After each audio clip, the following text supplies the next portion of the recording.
Pakistan peoples party ने ज़बरदस्त कामयाबी हासिल की है और ये इस बात का सबूत है कि पाकिस्तान पीपल्स पार्टी लोगों की खिदमत करती रही है। इस इलेक्शन में ख़ास तौर पर मैं ये भी मुबारकबाद देता हूँ लॉ इन्फोर्समेंट एजेंसीज़ को, हमारी पुलिस को, रेंजर्स भी साथ थे, एफसी भी थी, फ़ौज भी क्विक रिस्पांस मोड में थी। बहुत ज़्यादा हमें थ्रेट्स थी। आपको पता है जो इस वक्त सूरत हाल है मुल्क में, उस हवाले से। लेकिन इतनी पुरअमन इलेक्शन पहले कभी नहीं हुए। इतनी टेंशन के बावजूद, इतने थ्रेट्स के बावजूद हमारी सीटें सबसे ज़्यादा हैं। हक हमारा है मेयर बनने का, लेकिन हमारी पूरी कोशिश है कि हम जो दूसरी बड़ी जमात है जमात इस्लामी, उसके साथ काम करें।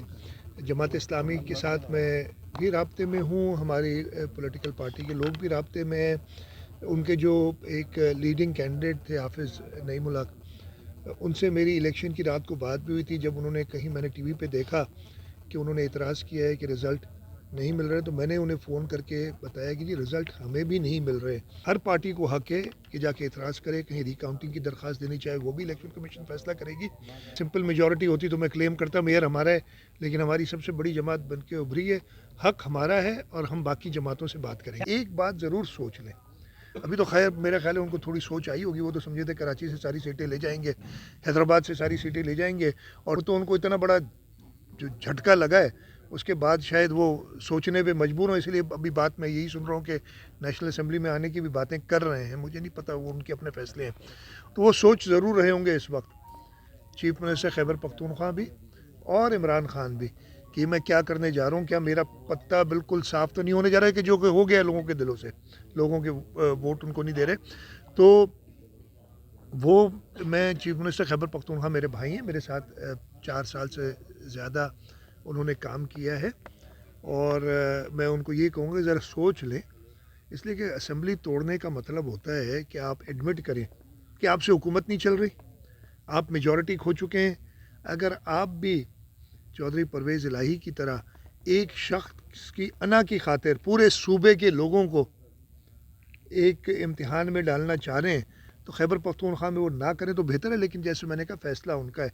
बैंकों में पैसे नहीं है, क्या है, वो उनका अपना मसला है। मैं उसमें और नेशनल असेंबली के ये कैटेगोरिकली बता रहा हूँ कि इस वक्त कोई चांस नहीं है ना तहलील होने का, ना किसी और चीज़ का।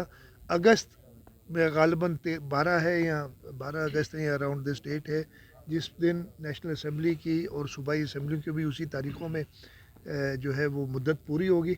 सिंध असेंबली, बलूचिस्तान असेंबली, और मैं तो उम्मीद करूँगा खैबर पख्तूनख्वा असेंबली भी अगस्त तक चलेगी। लेकिन एतमाद का वोट वज़ीर आज़म को क्यों लेना पड़ेगा जब वज़ीर आज़म के पास ऑलरेडी मौजूद है अक्सरियत। खुले किसी जो भी पॉलिटिकल पार्टी है ना, कोई ऐसा नहीं है। आप पाकिस्तान मुस्लिम लीग नवाज़ है, पाकिस्तान पीपल्स पार्टी है, JUI है, बलूचिस्तान अवामी पार्टी है, मुत्तहिदा कौमी मूवमेंट है, और दीगर जमातें हैं जो जमातों की हैसियत से वज़ीर आज़म शहबाज शरीफ के साथ हैं।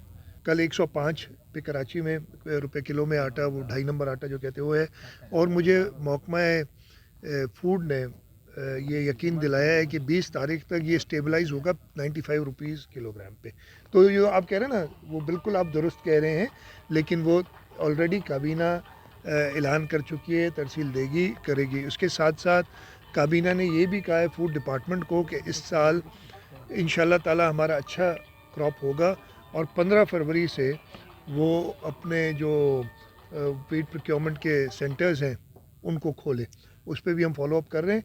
कोशिश यही है कि इस महंगाई से सिंध के लोगों को जितनी सपोर्ट की जाए इसमें, ताकि वो महंगाई कम हो सके, वो करें।